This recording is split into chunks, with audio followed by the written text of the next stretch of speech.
qui avait un talent d'oratoire inouï. Et vous voyez, d'être comme ça, j'imagine que c'est pas vous qui avez fait le choix des textes. Moi, je les acte, mais je vous entends. Voilà, vous transmettrez à ceux qui ont choisi. Je trouve que c'est Ferry était de gauche. Bien sûr, c'était un républicain. La gauche colonialiste. La gauche. Oui, mais c'est la gauche qui a colonisé. La gauche, colonialiste. C'est pour ça que je voulais me poser la question. Mais Joe Star, à l'époque. Vraiment, un mot d'histoire. À l'époque, c'est la gauche qui colonise. C'est la gauche républicaine. Et c'est la droite qui dit mais non, il ne faut pas coloniser, il faut préparer la revanche contre les Allemands. Vous voyez, donc voilà, on n'est pas du tout dans le schéma d'aujourd'hui. Donc je vous avoue que ça m'a déçu parce que je pensais qu'on pouvait aujourd'hui faire, vous savez, un bouquet, de textes différents, et ça aurait été encore plus riche, je trouve. Mais bon, ça, je sais que. Eh bien, écoutez, je me plaindrai au boss. Voilà, vous transmettrez. Je t'en transmettrai un billet d'humeur. Voilà. Non, il y a une autre question, c'est la question de l'engagement, justement, parce que vous dites réveiller une citoyenneté endormie, vous avez même été plus précis que ça, vous avez mentionné les quartiers. Je suppose que vous allez au théâtre aussi souvent que moi, vous avez vu le public des théâtres, malheureusement. Alors non seulement il n'y a pas les quartiers, mais enfin on peut dire que les gens en dessous de 50 ans, c'est même une rareté dans une salle. Ouais, tout à fait, ouais. Alors je sais que c'est peut-être quelque chose d'intermédiaire pour vous, mais est-ce que c'est le meilleur média quand on veut réveiller la citoyenneté? Bah non, forcément non. Le meilleur média, c'est lequel? C'est la toile aujourd'hui, hein, voilà. Bon, mais après, est-ce que ça nous interdit d'essayer quand même, quoi? Enfin, voilà, quand je vois Kerry James est au Théâtre du Rond-Point dernièrement, pareil, je suis d'accord avec vous, j'ai regardé aussi la salle, ça avait l'air d'être que des abonnés, on va dire. Voilà. Mais bon, faut bien, je sais pas, faut bien que ça existe, faut remplir, je pense qu'il faut... Non, mais est-ce que ça veut dire que, en fait, vous n'osez pas complètement franchir le pas de l'engagement et que c'est une sorte non, cote mal taillée, ça n'exprimerait pas ma pensée, mais quelque chose d'intermédiaire et que vous vous interdisez pas de faire quelque chose de plus grand public ou de plus direct dans l'engagement? Non, je m'interdis rien du tout. Mais là, c'est une proposition qu'on m'a faite. C'est pas une initiative personnelle. C'est pas soit moi ou un groupe de gens comme on l'avait fait pour Devoir de mémoire, où d'un seul coup on essaie de s'inscrire un peu partout. Voilà. Là, je m'en tiens à la proposition qu'on m'a faite. Je suis le petit personnel de cette histoire, quoi. Moi, je suis le crieur. Mais c'est vrai qu'on aimerait bien, à un moment donné, revenir aussi à nos vieilles, comment dire, le théâtre, c'est une formule qui fonctionne à mort, quoi. Quand c'est foutu, voilà. Moi, je vois, même ne serait-ce que ce qu'on est en train de faire, tout le boulot qu'on fait là, c'est intense, quoi. C'est assez focus. Même si ça reste des lectures, c'est joué. Voilà. Écoutez, moi, je crois qu'il faut essayer, et puis voilà, on verra bien. La résonance de tout ça, on la connaît pas encore, on verra bien. Est-ce que... Bien sûr que le théâtre ne tuera pas Internet, hein, c'est sûr. Non, on peut être d'accord là-dessus. Ouais. Je reviens sur l'histoire du non-vote. Vous savez que Marine Le Pen est aux portes du pouvoir, et que... Oui, d'après les médias, oui. D'après les sondages. D'après tout, vous n'y croyez pas, vous? Parce que là, elle est à 27%. C'est pas que j'y crois pas. Bien sûr qu'il se passe quelque chose. Hein. Et puis ça date pas d'aujourd'hui. Maintenant, merci les médias pour tout le climat anxiogène et puis justement pour faire monter le truc. Excusez-moi, d'après les sondages, Hillary Clinton devait être présidente. D'après les sondages, enfin bon, on a bien compris, quoi, les gars. C'est vrai. Dernièrement, il y a eu une campagne à propos des sondages qui expliquait quand même que c'est de la merde en boîte, quoi. Mais donc de fait... Ouais, c'est vrai. Ouais. Mais si j'ai bien compris, le FN, c'était pas votre truc. Admettons que c'est pas forcément le truc de tout le monde, hein. C'est juste voilà, nécessaire. Mais est-ce que si elle arrive, qu'elle arrive au pouvoir, est-ce que vous estimerez pas que vous portez une responsabilité en n'allant pas voter et en n'appelant pas à voter? Ah, j'appelle à voter, moi. Je n'y vais pas moi, mais j'appelle à voter, bien sûr. Ah non, je suis pas revenu là-dessus. Juste que j'explique à un moment donné, moi, je me suis retrouvé devant lui en disant j'avais envie de voter Gandhi, quoi. Voilà, désolé, quoi. Entre Hollande et Sarkozy, pardon, j'étais perdu, quoi. Et comme on ne comptabilise toujours pas dans ce pays, on n'a pas légiféré sur l'histoire du vote blanc pour qu'il se passe quelque chose, enfin, voir ce qu'on peut faire, quoi. Bien sûr que c'est quelque chose qui va foutre le bordel. Mais on est plusieurs millions à être indécis, quoi, parce que voilà, on en veut plus, on a besoin de savoir et autres. Voilà, mais je ne dis pas qu'il ne faut pas aller voter, pas du tout. Vous l'aviez dit au président quand vous avez dîné avec lui, ça, qu'il y avait une certaine forme de... Je suis allé dîner à l'Élysée qu'avec des gens qui étaient dans la branche culturelle. Donc on a très peu parlé de ça. Et vous avez dialogué avec lui politique, pas du tout, non? On était 15 à table. Je pense que la veille, il y avait machin. Ce jour-là, il y avait nous. D'accord. C'est bon, faut pas se leurrer, quoi. Si c'est juste pour aller faire de la jactance, ça, je le fais assez toute la journée, quoi. D'accord. Au moment de Viry-Châtillon, Vous avez fait un tweet qu'on a, où vous avez plutôt soutenu la police. Je rappelle que Viry-Châtillon, je ne soutiens pas la police, je soutiens les individus. Il y a des familles derrière, il y a des gens qui s'emploient pour qu'il y ait un ordre dans ce pays, voilà, qui sont des fonctionnaires, et qu'il y a des cons partout, il y a des cons, des enculés, tout ce que vous voulez, mais pardon, brûler les gens, ça ne se fait pas, je suis désolé, quoi. Voilà. Donc je soutiens la police, je soutiens les forces de l'ordre parce qu'il en faut, excusez-moi, il en faut, et puis surtout, après, je suis derrière le fait qu'on a attenté à la vie d'individus, quoi. Voilà, c'est tout. Joe Star, est-ce que vous n'êtes pas un peu dans la situation aujourd'hui du pompier pyromane? C'est-à-dire que vous avez allumé un feu il y a 30 ans, vous et d'autres. Si je vivais dans l'œil de l'autre, ouais. Mais moi, je disais, si je vivais dans l'œil de l'autre, ouais.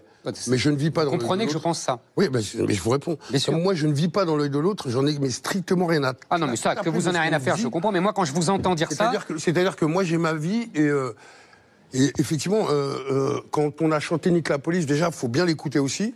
Et surtout, quand on a chanté Nique la police, on avait 20 ans. J'en ai 50 aujourd'hui. Putain, si j'avais pas bougé entre-temps, merde, ça serait grave. Ça serait grave. Ça serait grave, et ainsi de suite. Je suis d'accord avec vous. Je souhaite à tout le monde aussi de grandir. Bien sûr, et vous avez tout à fait raison. La valeur humaine, par rapport à nos propos, on l'a comprise en chemin. Nous, on a commencé la musique, on n'avait aucune portée de ce qu'on racontait, on pensait pas qu'on allait... Quand tu signes en 90 dans une maison de disques, un groupe comme Sony Music, et que tu t'appelles Nique ta mère, c'est pas pour faire carrière, pardon. C'est parce que voilà, c'est le truc du moment et bim. Mais moi, je vous comprends très bien. Je dis simplement, il est amusant de vous voir aujourd'hui à 50 ans, et pas amusant, plutôt rassurant. De voir que vous avez eu, vous, cette évolution. Mais en même temps... Je suis antillais, en plus, moi, donc les fonctionnaires chez les Antillais... Absolument, c'est ce que c'est. Voilà. Non, mais je veux dire... non, mais tout à fait. C'est pas mal, ouais, vous y pensez pas, vous? Non, pas du tout. Bah, moi, oui. Je veux dire par là que, manifestement, vous êtes dépassé. C'est intéressant de voir qu'il y a derrière vous bien pire que vous, et que vous avez, vous et d'autres, allumé une mèche dans votre génération. C'est-à-dire beaucoup plus... Non, mais nous, on n'a jamais bossé du côté de la voyoucratie, on n'a jamais été des voyous, c'est pour ça que je dis pire. était des musiciens. C'est pour ça que je dis pire. D'accord. Oui, d'accord, ok, j'ai bien compris, excusez-moi. Voilà. Et que là, vous êtes quelqu'un qui est complètement dépassé parce qu'il a fait, mais qu'il n'a pas voulu vraiment faire. Parce qu'il a fait. Alors non, je ne suis pas d'accord avec vous êtes en partie responsable, mais vous n'avez pas voulu à l'époque. Responsable. Mais alors... on est tous responsables de ces actes. Hein. D'accord, ouais, non, mais en quoi je serais responsable, en quoi le rap serait responsable du climat dans les quartiers? Quand vous voyez certaines chansons, c'est simple, pareil. Quand vous voyez certaines chansons du rap qui appellent à et donc quand Marine Le Pen tient des propos, limite, c'est quoi alors? Elle est responsable de...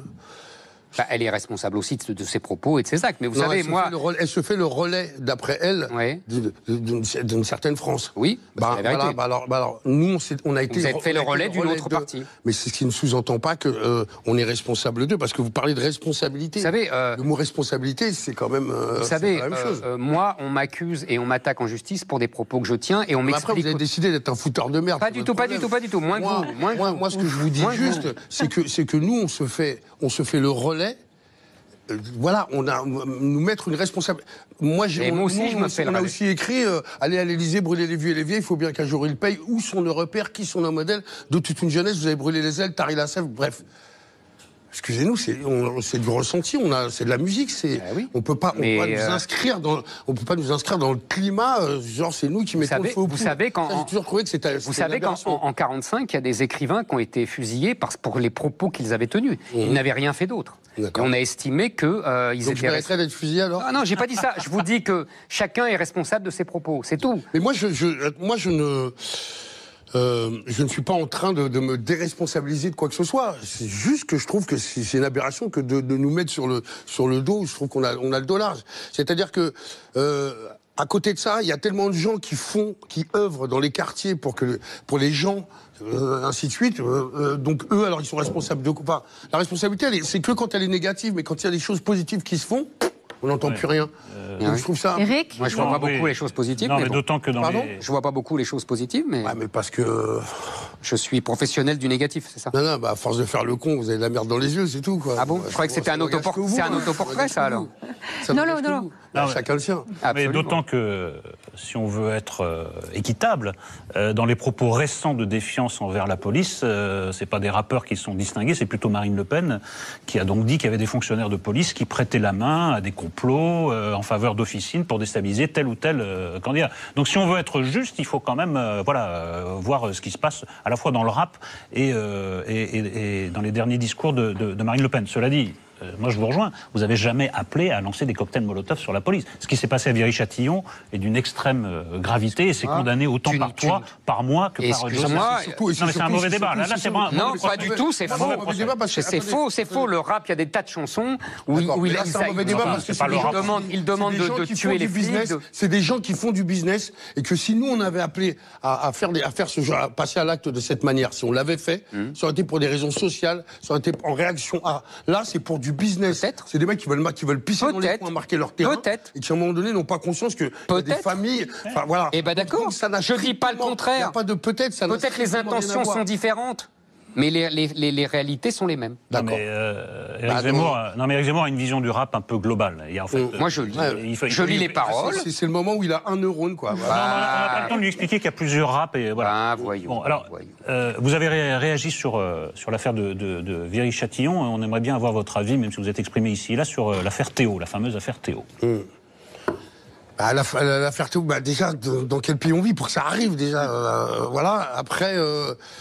je comprends pas que même du côté des forces de police, avec la tension qu'il y a, avec ce dont ils se plaignent, qui est sûrement légitime en plus, ce dont on sait aussi de ce qui se passe dans les quartiers. Je comprends pas qu'il y ait encore des individus au sein des forces de l'ordre qui arrivent qui se disent pas, mais les gars, ça va démarrer. Puis aujourd'hui, tout le monde a un téléphone portable. Enfin, c'est quoi les abrutis qui ont fait ça, quoi? Les mecs sont des abrutis.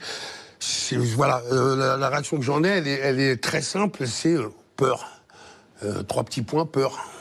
Peur parce que malgré ce qui se passe, il y a toujours des individus d'un côté ou de l'autre qui vont aller mettre le feu aux poudres sans avoir la portée de leurs actes. Et puis la police... Joëstar, vous avez dit tout à l'heure quelque chose de très juste, évidemment, qui était il y a les forces de l'ordre et c'est nécessaire pour faire respecter l'ordre, etc. Dans cette histoire, Théo, maintenant on en sait... un peu plus. On a bien compris, selon les rapports justement de l'IGN, qui n'ont jamais de tendresse pour les policiers, que ce Théo en question a essayé d'arrêter les policiers qui étaient en train d'arrêter, sans mauvaise répétition, des trafiquants de drogue. Il s'est même permis de frapper les forces de l'ordre, et c'est pour ça qu'il a été secoué. Aux États-Unis... Vous alliez dire autre chose. Non, je suis correct. D'après Éric Dupond-Moretti. Pour ça que... Attendez, laissez-moi finir. Aux États-Unis... C'est un super bon exemple. Il serait mort. Ouais. Bon. Ah oui. Pour ce qu'il a fait... Non, je vous dis simplement, aux États-Unis, il serait mort. Et deuxièmement, on découvre désormais que la famille de ce cher Théo, grande victime, a détourné 670 000 € d'argent public, de subventions, dont le propre frère de Théo. Donc l'image de ce jeune homme est un peu obscurcie. C'est autre chose. Attends. Excusez-moi, j'ai lu Non, mais je vais il n'y a dire pas d'Éric. Le Parisien, c'est pas un journal... Si, il y a même Éric et il y a même Zemmour. Je vais te dire quelque chose, parce que là, il faut quand même le dire. Oui. Rien en France ne justifie dans le comportement d'un individu qu'il se fasse sodomiser. Il s'est pas fait sodomiser par les forces. Il s'est fait certificat médical à l'appui. Non, ne tombe pas dans le révisionnisme quand même. Je ne tombe pas dans le révisionnisme. Je te dis, aux États-Unis, il serait mort. Ça arrive peut-être. C'est pas mon modèle. Rien ne justifie. Ça, c'est ce qui arrive peut-être en Syrie, dans les jeunes syriennes. C'est ce qui arrivait peut-être du temps de la Gestapo. Mais les forces de police françaises, rien ne justifie. Rien ne justifie. Rien ne justifie quand les flics veulent arrêter des voyous, qu'un type vienne et tape les flics. Rien ne justifie ce comportement-là. Il faut qu'il en réponde. Donc, excusez-moi, il a pris ses risques, il les a pris. Il n'avait pas à venir taper des flics. Non. Excuse-moi, moi c'est ça ma conception de l'ordre. Il n'a pas à être violé. Vous avez des amis, une famille ou quoi? Ils vous aiment encore, ces gens-là? Vous avez des rapports avec eux ou pas? J'espère. Ah bon? Grand bien vous fasse. Bon alors... Bon, ouais, moi je dis, il n'y a pas de débat là sur ce que vous racontez. Non, il n'y a Déjà, pas faut de pas débat. tout. Non, parce que c'est la réalité que je raconte. Je mélange rien du tout. Alors, on aurait dû lapider la famille en place publique parce que. J'ai pas dit ça. Je vous dis simplement, le contexte n'est pas ce qu'on croit. Oui, bien sûr. Voilà. Le viol n'est justifiable en aucune manière, et encore moins par des forces de l'ordre. C'est tout. Ouais, mais tu parles d'or. On revient à vos textes. Non, mais ces journées doivent être plus longues que les nôtres, hein, c'est sûr. Oh non, pas que les nôtres, Eric et moi. Ah ouais. Excusez-moi de décrire une réalité que vous ne voulez pas voir tous les trois. On revient à vos textes. En plus, il vous a mis dans le lot alors. Parce qu'elle est venue intervenir. On revient à vos textes. Ça s'appelle Éloquence à l'Assemblée. C'est au théâtre de l'Atelier à partir de lundi. C'est une très belle salle. On vous souhaite, on vous dit merde, en fait. Merci. On vous dit merde. Parce que c'est une première fois pour moi et que j'y vais tout seul. Et donc, voilà. Comment ? J'ai dit c'est une première fois pour moi et je vais y aller tout seul. C'est-à-dire que je bosse avec une équipe qui me met, quand on répète, c'est une super zone de confort. Tout le monde est super bien. Après, je vais me retrouver tout seul face à... c'est le moment. Vous allez les lire ou vous allez les apprendre par cœur? Ah non, je les lis. Vous les lisez? J'ai pris ça. Vous mettez une lecture. Ça vous fait pas peur? Il va y avoir une scéno, vous allez voir, c'est pas mal. Le Lippmann est assez dingue pour... Ça vous fait pas peur quand même? Peur. Non, mais peur, c'est quand on est en haut d'une falaise. Peur, c'est quand on sait pas comment on va nourrir sa famille. Peur, non, c'est pas ça la peur pour moi. Bon, on sera tous les trois. Je vais voir ce qu'on appelle les miquettes. Ah bah quand même. J'ai une crotte de lapin comme ça, juste avant de monter sur scène. Voilà, allez. Hop. Je vous amènerai Éric Zemmour, ça sera très sympa. On va venir lundi tous les trois en randonnion. Et en attendant. Merci donc d'être passé. On le baïonnera, on a prévu du gaffeur. Restez avec nous. Voici Alba Ventura pour ses carnets de campagne. Jusqu'ici, cette étoffe, ne bougez pas, s'il vous plaît. Voici Alba.